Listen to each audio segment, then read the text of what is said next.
Welcome to EPG Pathshala. In this module we will be continuing with our discussion about the GSM architecture. GSM abbreviates for Global System for Mobile Communication. Initially developed with the purpose of developing a common standard for European mobile phones, it soon became very popular and was implemented globally. Today, about 80 to 85% of the market share of the mobile subscribers is owned by GSM. The ability of the GSM which makes it so popular is the roaming between the different service providers of different countries. It has got its network spread about 210 countries worldwide. In the previous module, we had started our discussion about GSM. We discussed about the GSM specifications, as in which frequencies are available for GSM communication, what are the different variants of GSM depending on the frequencies which are used, what type of channel spacing is used, which modulation technique is used, which multiple access methods are used in GSM communications, so on and so forth. Then we discussed about the services provided by the GSM. The basic three services provided are teleservices, which deals with the basic telephonic services, supplementary services which are enhancements to the teleservices, and the bearer services which deals with the transmission and receiving of data. We also started with a discussion about the GSM architecture. The GSM architecture is divided into three subsystems, namely the radio subsystem, the network subsystem, and the operation subsystem. In the previous module, we discussed about the radio subsystem, that is the entities belonging to the radio subsystem, the interfaces which connect those entities, and the functions of those entities.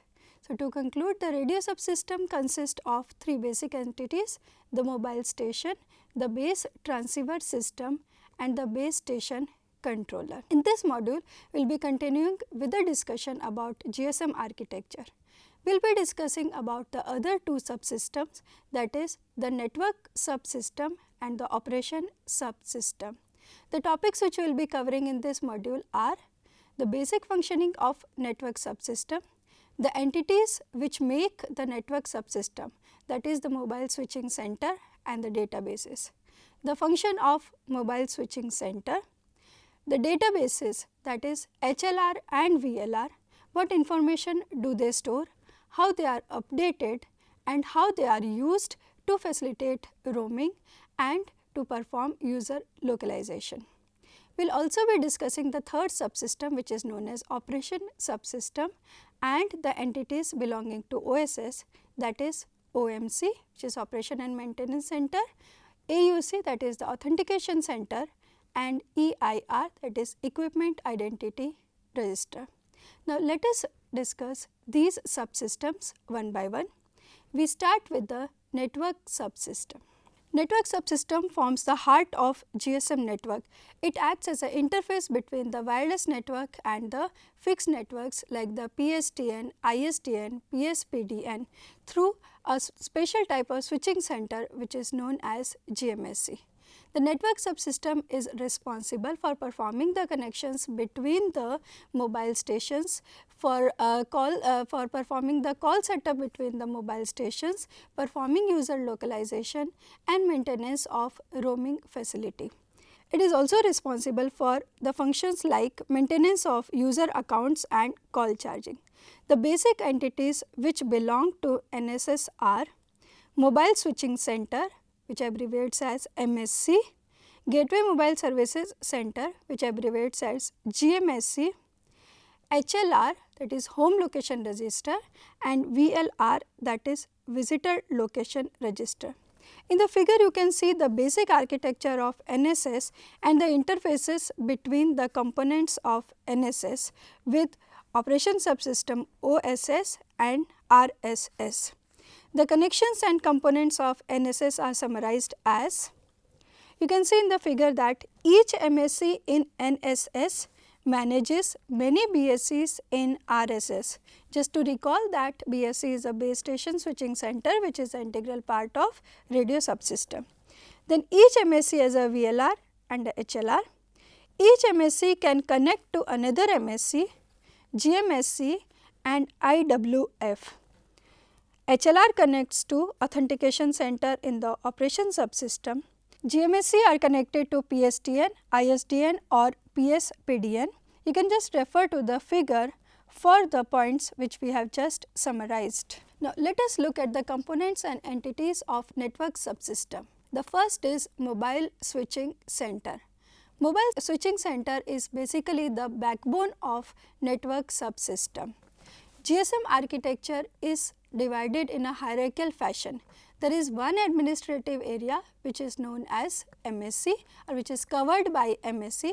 Then there are different areas which are known as location areas. So, each MSC controls many location areas. Now, in one location areas there are different groups of cells which are controlled by BSCs. So, we can say that one location area controls many BSCs. So, the hierarchy goes like this. There is a cell, there are groups of cell which are controlled by BSCs. There are many BSCs which are controlled by the location areas, and there are many location areas which fall in the one MSC area. So, MSC is mobile switching center. As the name itself indicates, it consists of high performance ISDN switches used to connect to various BSC and also to other MSCs. So, MSC can also connect to another MSC and it can connect to the BSCs within its area or within another MSC area. Now, there can be a transfer of call between the mobile network and the fixed network like PSTN. So, there must be some entity which connects the fixed network like PSTN to the wireless GSM network. So, this entity is known as GMSC. So, MSC is connected to the fixed network via GMSC. Let us list down the basic functions of MSC. The basic functions of MSCs are: number 1, signal processing; number 2, manage BSC in a geographical area; number 3, establish and terminate connections between various mobile stations via BSC. Now, these mobile stations may belong to the same MSC area or it may belong to another MSC area. Then establish and terminate connection between MSC and the fixed network via GMSC. Connect to PDN, which is public data networks, via X.25. Monitoring of calls made to and from a mobile station. Then manage connection setup, connection release and handover of connections to another MSC via SS7. SS7 is a standard signaling system for the controls of signals for digital networks. Then manage supplementary services like call charges, multi-way calling and call forwarding. These are the basic functions of MSC. Let us move to another entity, that is GMSC. As I have already said that a GSM network may always like to communicate with the fixed network, that is the subscribers of the GSM network might like to make a call to a fixed landline number and the vice versa. So, there must be some entity which connects the GSM networks to the fixed networks. This entity is known as GMSC. So, GMSC is responsible for establishing the connections between the fixed networks like PSTN, ISDN, PDN to the GSM networks. Now, let us consider two very important databases which are managed in the network subsystem. They are known as HLR and VLR. HLR stands for Home Location Register and VLR stands for Visitor Location Register.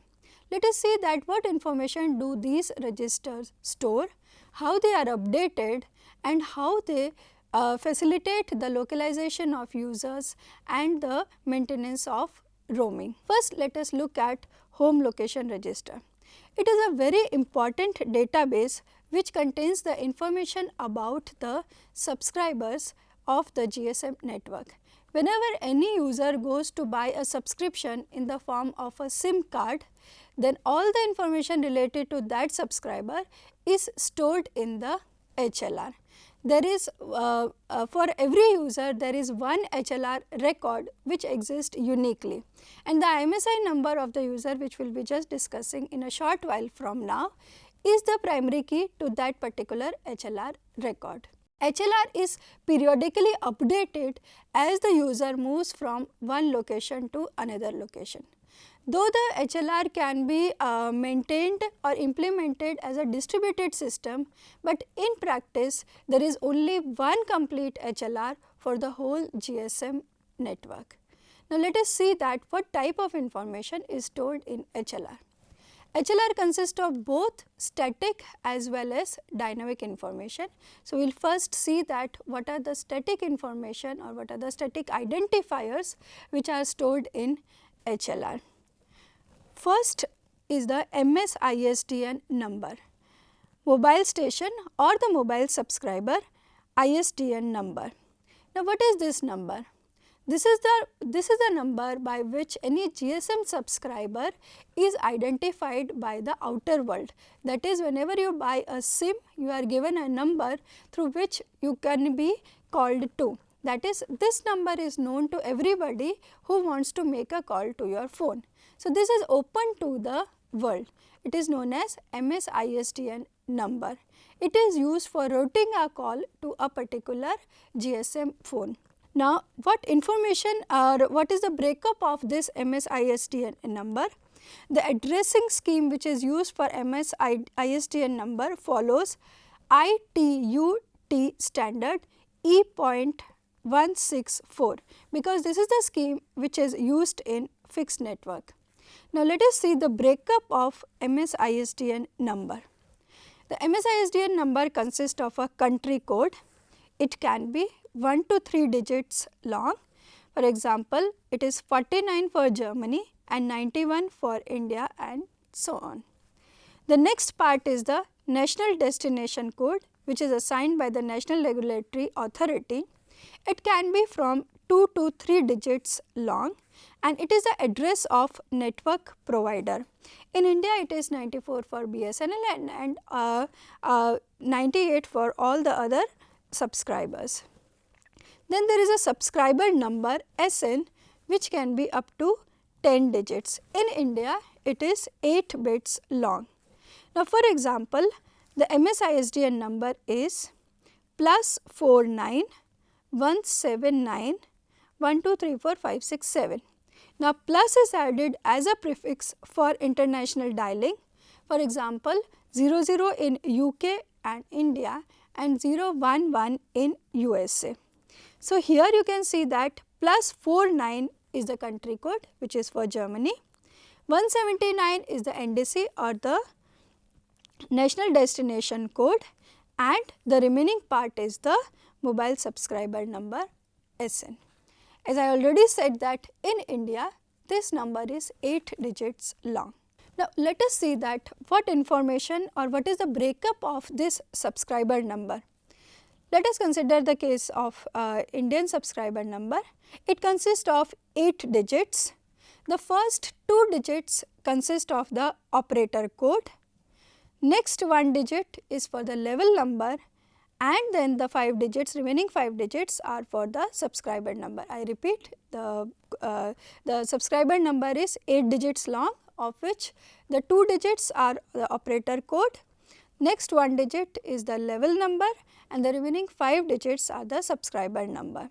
Now, let us see in India if the number is 9198 450 62050. So, here this is the MS-ISDN number. So, we have the breakup, 91 is the country code, 98 is the NDC, and the subscriber number is 450 62050. What did we say just now? The first 2 digits are the operator code. So, the first 2 digits is the operator code, which is for Airtel. Then next digit is 0, which is the level number, and the remaining digits 62050 are the subscriber code.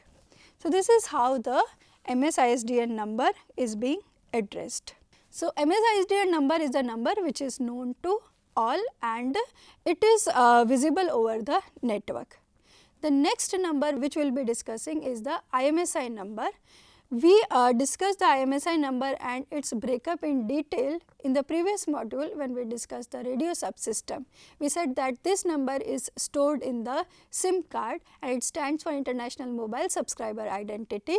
It is a number through which a GSM user is uniquely identified in the network, and it is provided to the user along with the SIM card. It is generally burnt on the SIM card, that is, it is available on the SIM card. The breakup of IMSI number is 3-digit country code, for example 404 for India, 2-digit mobile network code which identifies the operator within a particular country, and the remaining 10 digits, that is the mobile subscriber identification number, MSIN. This is the unique number by which the subscribers are identified in the GSM network. Now, the question here arises is that why should I use two numbers? The reason is simple, that one number will be used to locate the user in the outer world, and the other number is used to identify the user in the GSM network. MSISDN number is known to all, whereas IMSI number is not known to anybody, it is simply burnt onto the SIM card.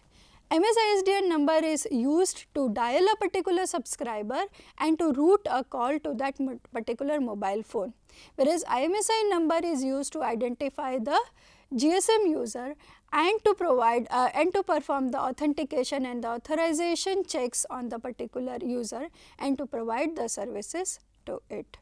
So, we have seen that these two static information are stored in the HLR. The other information which is stored in HLR and is static is the subscribers services which are available, that is the services to which the subscriber has subscribed, like the call waiting or call bearing and so on. So, these services are also listed in the HLR. So, these are the static information. The HLR also contains some of the dynamic information which is updated on real time basis. Now, what is that information? The dynamic information stored is current location area of mobile station. As the GSM user is mobile in nature, it will be moving from one location area to another location area. Hence, to route a call to that particular user, we need to localize the mobile phone.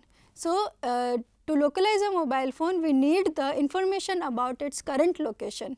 So, the current location is updated when the mobile phone moves from one location area to another location area, and the HLR is also notified of this particular update. So, HLR consists of current location area of mobile station. It also consists of the current VLR and MSC responsible for the mobile station, that is, in which current MSC and VLR the mobile station currently is. Then it consists of it stores a temporary identifier which is known as MSRN, which abbreviates for mobile station roaming number. It is a temporary address that hides the identity and location of the subscriber.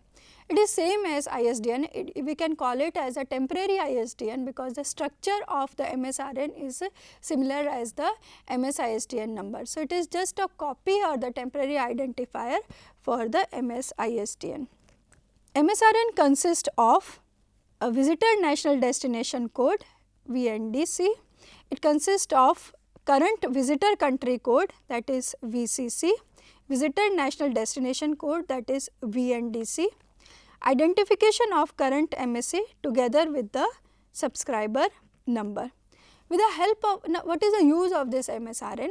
With the help of this MSRN, HLR finds the subscriber when there is a mobile terminated call. That is, in a mobile terminating call, to route a call to that particular mobile phone, we need to trace the mobile phone, and the MSRN number helps in doing so. The MSRN number is provided by the VLR of the MSC in which the mobile station is currently residing. This number, the provision of this number and how it helps in the localization will be discussed when we will be discussing how the mobile terminating call is made in the next module. So, these are some of the static and dynamic information stored in home location register. Now, let us see that what information is stored in visitor location register. As the name itself indicates that VLR will be containing the information of those mobile stations which are currently residing in its location area. Now, there is a very important point to make here that every VLR is tightly associated with the MSC, that is, it is implemented along with the MSC, so that if a mobile station is in a particular MSC area, we can say that it is also in the particular VLR area. We will see that what information is stored in VLR and why do we need a separate database register instead of HLR. VLR stands for Visitor Location Register. It consists of temporary information which is subset of the information which is present in HLR. That is, it borrows some of the information regarding the subscribers from the HLR. Whenever any mobile station moves into the area of VLR, it copies the information regarding that subscriber from the HLR of that particular subscriber, so that whenever any service needs to be provided to that particular subscriber, there is no need to refer the HLR. The copy of that information will be lying with the VLR, which can be immediately referenced.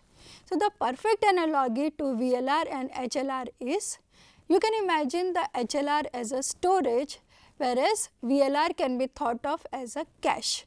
Now, what is the difference between a storage and a cache? From the cache, you can easily retrieve something which it takes time to be retrieved from the storage. So, whenever any information regarding the subscriber needs to be accessed and it is in a particular VLR area, the information related to that is copied from the HLR to that particular VLR. As we already said that VLR is implemented as integral part of MSC, so that the geographical area corresponding to that MSC corresponds to that controlled by the VLR. So, whenever any subscriber enters new MSC area, VLR associated with this MSC requests information about this new subscriber from the corresponding HLR in its home network. For example, a subscriber of GSM network in Ahmedabad is roaming in Jaipur. So, HLR data will remain with the home network, that is in Ahmedabad. VLR data will be copied to roaming network, that is Delhi. Hence, there will be sufficient information about the subscriber to assure the services to the user without needing to refer to HLR. Thus, the visiting network will provide the services while the billing will be done by the home network. HLR and VLR are used conjunctively to confirm localization of mobile and to facilitate roaming. So, we will see that how HLR and VLR are used to perform localization and facilitate roaming. But before this, from the discussion about HLR and VLR, can you point out the differences between HLR and VLR and why the two separate databases are used? Now, let us point out some of the differences between HLR and VLR. The first and the most important difference is that there is only one HLR per mobile network operator, whereas there can be a VLR corresponding to MSC. That is, there is only one HLR, whereas there can be one VLR per MSC. Second, HLR contains information about all the subscribers of the network, wherein the VLR contains information about only those subscribers which are roaming in the current VLR area. Information in VLR is more dynamic than HLR because when the user moves from one location area to another, VLR is updated. So, when the user moves from one VLR to another, their locations are updated in VLR and the new HLR information is updated in and the new VLR information is updated in HLR. Now, let us see that how HLR and VLR can be used to facilitate user localization. User localization is very important in a mobile terminating call, because first in a mobile terminating call, since the mobile is moving from one location area to another location area, it needs to be traced. So, the process of tracing, identifying the mobile and providing services to the mobile or the subscriber is known as localization. There are two things involved in the localization, that is first identifying the location area, and then using the location area the mobile phone is identified. So, basically two processes has to be done. First, the location update, to update continuously the location of the mobile phone when it moves from one LA to another LA, and once the LA has been known, the paging scheme is or the paging methods are used to identify the mobile phone. Again this process we will be discussing in detail when we will be discussing the mobile terminating call. So, for the timing, let us see that how localization is facilitated with the help of HLR and VLR. What is localization? Localization is a process by which a mobile phone is identified, traced and services are provided to it when it is in its own network or in a visiting location. So, the first thing which is required is the location update. By the location update process, the presence, let me underline presence, and the location information of the device is kept up to date with VLR and HLR. That is, the information about the presence of the mobile phones and the information about their location has to be updated with HLR and VLR. Now, what do I mean by presence? The presence means that whether the mobile station is available for communication or not. Now, how or when it would be possible that the mobile station is not available for communication or not available for a connection? That is, when it is in a switched off state, that is the power off state, or it is out of the coverage of the network. Now, how the HLR and VLR are updated about this? When a mobile is powered off, an IMSI detach procedure is updated with HLR. This indicates that the mobile phone is not available. You can clearly make out from the name IMSI detach that the mobile phone is not available with the in the network. Now, this is a explicit updation, that is, when it is powered off, the HLR and VLR will be explicitly updated. When out of coverage area, implicit IMSI detach procedure occurs. Okay. So, IMSI detach says that the mobile phone is not currently available. When connected again, IMSI attach procedure occurs, in which the mobile gives its IMSI number to the network. It is first location update process.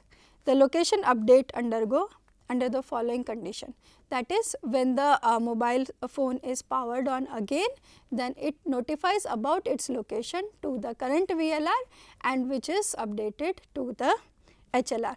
But the location updates are not very frequently made. Under what conditions the location updates are made? First, during the mobile originating call, the location information is updated in HLR and VLR. Secondly, when the mobile station moves from one location area to another location area, obviously the location information has to be updated. Now, this location update can be initiated both by the mobile station as well as by the network. The mobile station updates the location, it follows a particular strategy.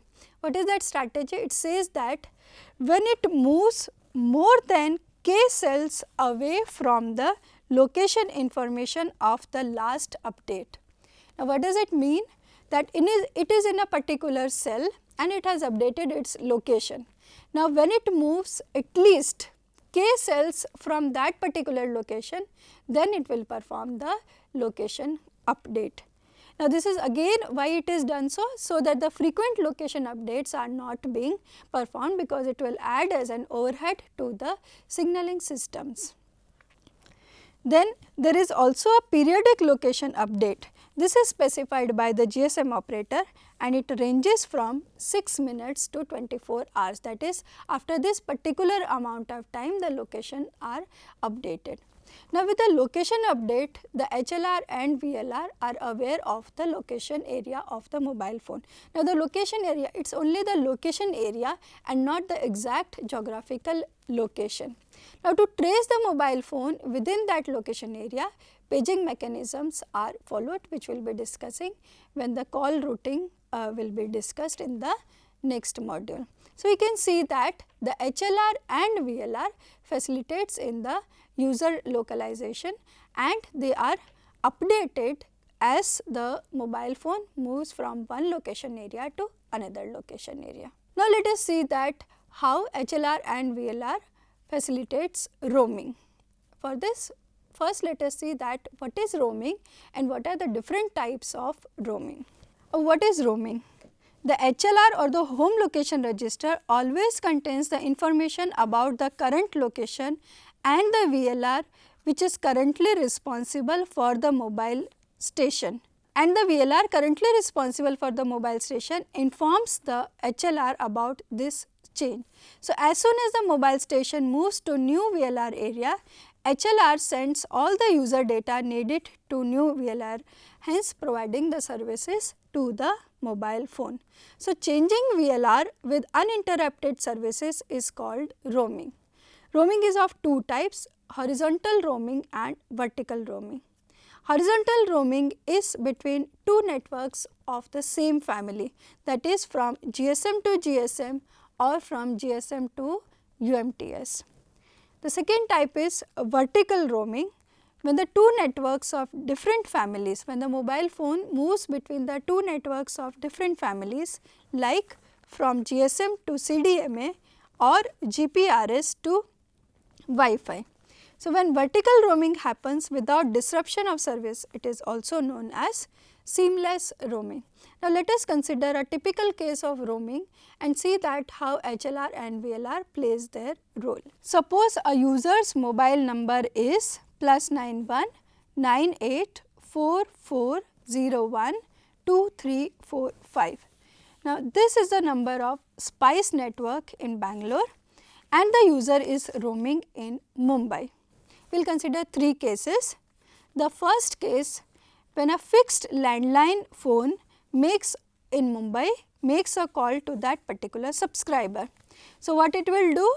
It will dial the number by adding a 0 to this particular number. Now, since the call is from the fixed network, it will be switched at PSTN network in Mumbai. Now, the interesting thing happens. Now, the PSTN will always route the call to its home network. So, the call, whenever the mobile phone is in a roaming state, the call intended for that mobile phone always goes to its home network. Then the MSC of the home network will refer the HLR and find that the subscriber is within the coverage area of Vodafone operator in Mumbai. As we have already said that when the mobile phone is moving, the HLR is updated of its current location and the current MSC and VLR. This is known by the help of MSRN, which is provided by the VLR. Now, the next thing is that from the home network, the call will be routed back to Mumbai MSC at Vodafone. Okay.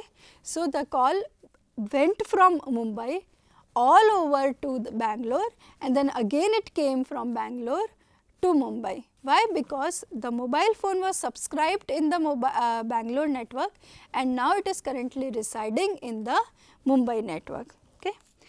Now, the Vodafone MSC at Mumbai will look at its VLR. Why? Because here the VLR will be containing the information of that particular mobile station to locate the SPICE subscriber and route the call.